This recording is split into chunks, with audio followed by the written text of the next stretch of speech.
최초의 군사용 드론으로 볼 수 있는 비행체는 미국이 개발한 스페리 에어리얼 토페도라는 드론이다. 1917년 스페리 에어리얼 토페도는 100kg이 넘는 폭탄을 싣고 최초로 비행하는 임무를 수행하게 된다. 1918년 개발된 일회용 공중어뢰 캐터링 버그는 약 90km를 날아가 날개를 분리한 후 폭탄이 실려있는 날개의 동체를 목표물에 타격하는 드론이었으나 성공률이 낮아 실제로 사용되지 못했다. 1939년 시작된 제2차 세계대전에서 최초로 무선 조종 드론이 대량으로 생산됐다. 드론 대량 생산의 포문을 연 라디오 플레이는 전쟁이 끝날 때까지 무려 15,000대 이상이 만들어졌다. 이 라디오 플레이는 최대 시속 137km까지 날 수 있었다. 1951년 미국에 의해 개발된 라이언 파이어비는 최초의 제트 엔진 드론으로 베트남전 등에서 주로 감시 정찰용으로 활용됐다. 당시 드론은 지극히 단순한 기능만 가진 기체들이었기에 그 효율성에 의문을 가진 이들이 많았지만 미 전략항공단은 조종사들의 목숨을 구하기 위해 무인 비행기의 중요성을 강조했다. 라이언 파이어비는 이를 위해 본격적으로 대량 생산된 무인 표적기였다. 이제 자동 비행이 되고 사람이 타지 않고도 원하는 정보를 수집할 수 있는 그런 단계가 됐기 때문에 정찰용으로 쓰이기 시작했죠. 그리고 정찰용으로 쓰이기 시작하다가 거기다가 작은 미사일 같은 걸 달아가지고 공격을 해도 될 가능성을 찾아가지고 공격용까지 지금 발전해 왔습니다. 이후 드론은 비약적인 발전을 거듭하며 포격 연습용 드론에서 정찰용 드론으로 진화했고 글로벌 호크와 같은 고고도 비행체가 개발되기에 이르렀다.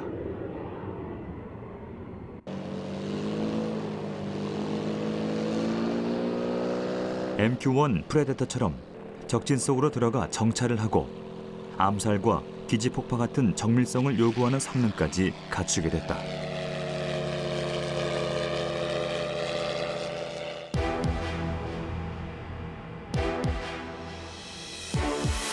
가장 놀라운 것은 MQ-9 리퍼다. 미 공군 해군 그리고 영국의 공군을 위해 개발된 MQ-9은 장시간 고고도 채공을 하고 최대 이륙 중량이 4.7톤에 이른다. 현재는 미국과 중국이 군사용 드론을 경쟁하는 시대에 돌입했다. 마하 10까지 속도를 낼 수 있는 드론부터 인공지능을 탑재해 스스로 작전을 수행할 수 있는 드론까지 개발된 상태다. 또한 아주 작은 스파이 드론으로 감시와 정찰을 하고 하늘과 바다를 동시에 넘나드는 드론을 개발해 전쟁 무기의 패러다임을 변화시키고 있다. 유레카!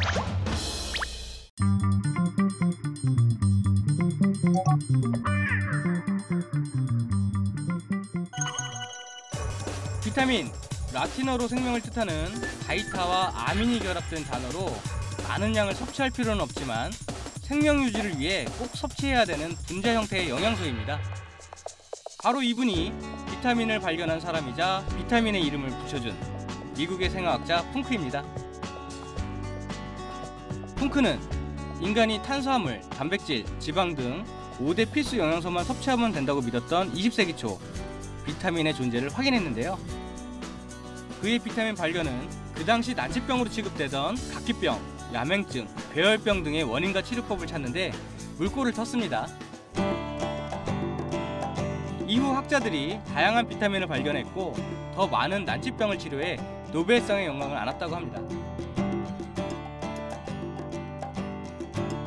비타민은 각종 신체 기능 조절과 영양소 대사 과정의 필수적인 요소입니다. 각기 다른 화학적 이름을 가지고 그 다양한 종류만큼이나 각기 다른 기능을 하는데요. 눈의 피로를 덜어주고 성장을 촉진하며 피부에 영양을 공급하고 노화를 방지하기도 합니다. 하지만 이렇게 몸에 꼭 필요한 비타민, 과하면 오히려 독이 되는데요.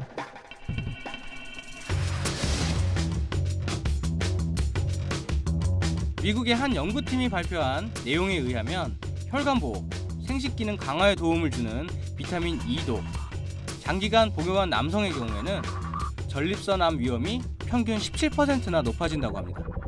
비타민 A 함량이 높은 종합 비타민제의 경우 과용하면 기형아 출산 위험이 높아진다는 연구 결과도 있다고 합니다.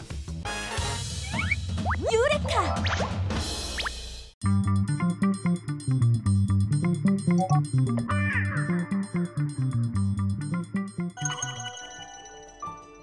우리나라의 활쏘기 특징 중 하나는 주로 원거리 활쏘기였다는 것인데, 이 원거리 활쏘기에 맞게 발전된 화살도 개발되었다.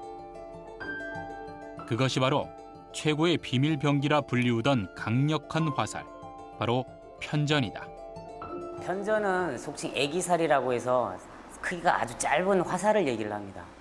그런데 크기가 짧음에도 불구하고 가장 관통력이 높은 우수한 화살, 그리고 그 활쏘기의 독특한 방식이 있다는 거죠. 편전은 길이가 매우 짧은 화살이며 그 화살을 보통의 활로 발사하기 위해 통화를 이용한다. 말하자면 통화는 편전을 발사하기 위한 일종의 촉렬 역할을 하게 되는 것이다. 활 시위를 잡고 뒤로 당겼을 때 화살의 촉이 활 몸을 벗어나 버리면 화살이 어디로 갈지 알 수가 없게 되기 때문에 중심을 잡아줄 통화가 필요한 것이다. 기본적으로 활은 활 시위로부터 얻은 힘을 운동 에너지로 전환해 날아가게 되고, 목표물과 만나면 가지고 있던 에너지를 전달하여 충돌 에너지를 만들어낸다. 만약 같은 에너지로 장전과 편전을 함께 쏘게 되면 무게가 가벼운 편전은 당연히 더 빠른 속도로 날아가게 되고 장전보다 더 먼저 목표물에 도달하게 된다. 편전이 더 큰 속도 에너지를 가진 것은 분명하지만 편전이 더 강력한 힘을 낸다는 데에는 한 가지 논리적인 문제가 생긴다.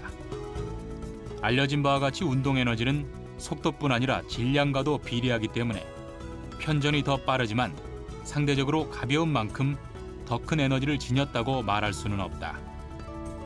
그렇다면 과연 편전의 위력은 장전보다 뛰어나다고 볼 수 없는 것일까? 속도가 빠를수록 같은 운동량을 가졌더라도 더 큰 충격량을 가지게 됩니다. 왜냐하면 충격량이라는 것은 그 시간과 밀접한 관련이 있기 때문에 그 시간을 줄일 수 있는 빠른 속도를 가진 같은 운동량의 물체가 더 큰 충격량을 내게 됩니다. 운동하는 물체가 내는 충격량은 전달되는 속도, 즉 시간에 따라 달라지는데 그 크기는 충돌이 시작되는 시간과 끝나는 시간 사이에서 가파르게 증가했다가 감소하게 된다. 그런데 에너지의 총량이 일정한 상태에서 충격이 전달되는 속도를 줄이게 되면 충돌 에너지는 더 가파르고 높게 상승해야 한다. 결과적으로 속도가 더 큰 물체는 더 큰 충격량에까지 도달하게 되는 것이다. 활 시위를 떠나 날아가는 화살은 받은 에너지로 인해 비틀리며 날아가게 된다. 이른바 궁사의 패러독스라는 현상이다. 그런데 화살의 비틀림은 그 자체로 에너지를 소모하는 현상이기 때문에 비틀림이 거의 일어나지 않는 편전에 비해 장전은 더 많은 에너지를 소모하면서 비행하게 된다. 뿐만 아니라 화살의 주변에서 일어나는 공기의 흐름 또한 중요한 변수가 된다. 모든 비행체는 필연적으로 그 주변에 와류를 형성하게 되고 이는 물체의 속도를 줄이거나 비행 궤도를 불안정하게 만드는 중요한 요소가 된다. 그런데 외형이 비틀리게 되는 장전의 경우 더 많은 와류를 형성하고 따라서 편전에 비해 또다시 에너지의 손해를 보게 된다. 유레카!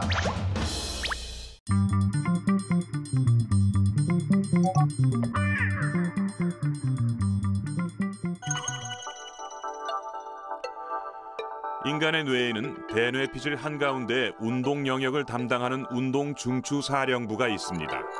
운동중추사령부를 자세히 살펴보면 이처럼 신체의 각 부분을 통제하는 많은 사령실이 있습니다. 신체의 각 움직임은 바로 이 영역의 명령에 따라 조절되는데요. 움직임의 정밀도와 복잡성에 따라 사령실의 크기가 달라집니다. 그림을 보면 손, 입, 혀 등 세밀하고 정교한 운동을 통제하는 사령실의 크기가 몸통을 지배하는 사령실보다 훨씬 더 크다는 것을 알 수 있죠. 각각의 사령실 면적을 차지하는 신체의 비중에 따라 그 모습을 사람으로 복원해보면 이렇듯 기형적인 비율의 모습이 나오는데요. 놀라운 것은 바로 이 복원된 사람의 엄청난 손 크기입니다. 2009년 고려대학교 의과대학 유임주 교수팀은 손운동과 뇌 구조에 대한 흥미로운 연구 결과를 발표한 바 있습니다. 실험은 20대 초반의 대학 농구 선수 19명과 일반 대학생 20명을 대상으로 이루어졌는데요. 운동선수들은 평균 키 185cm에 평균 몸무게 81kg으로 농구를 꾸준히 해온 학생들이고, 반면 대조군인 일반 대학생들은 운동을 거의 하지 않았습니다. 이들을 대상으로 자기 공명 영상으로 소뇌벌레의 소엽 부분을 3차원으로 비교 분석한 결과 뇌는 물론 소뇌의 전체 크기는 두 그룹 모두 비슷했지만 눈과 손의 협응에 중요한 역할을 하는 소뇌벌레의 소엽 부분은 농구 선수의 경우 1.04 세제곱센티미터로 일반인 0.89 세제곱센티미터에 비해 0.15 세제곱센티미터, 즉 14%가량 더 크다는 걸 확인할 수 있었습니다. 그래서 농구를 한번 생각해 보시면은 드리블을 계속하면서 눈은 어떻게 해야 되겠어요? 자기가 패스해야 될 우리 그 같은 편 선수들도 막 찾아보기도 하고 계속해서 눈 운동과 손 운동을 반복적으로 연계하지 않으면 안 되는 운동인 거죠. 그럼 이런 것들이 계속 지속적으로 반복적으로 움직이다 보면은 그런 부분의 경로가 더 튼튼해지고 그런 부분에 관여하는 신경들이 더 크기가 커지는 거예요. 마치 우리가 근육을 계속 이렇게 하면은 그쪽 부분의 근육이 커지듯이. 손은 뇌의 계획과 프로그램에 따라 단순히 수동적으로 움직이는 존재가 아닙니다. 적극적으로 집어들고 찌르고 쥐어짜고 만져보고 밀치면서 터득한 손의 감각이 뇌의 정교한 신경망을 창조해내는 것입니다.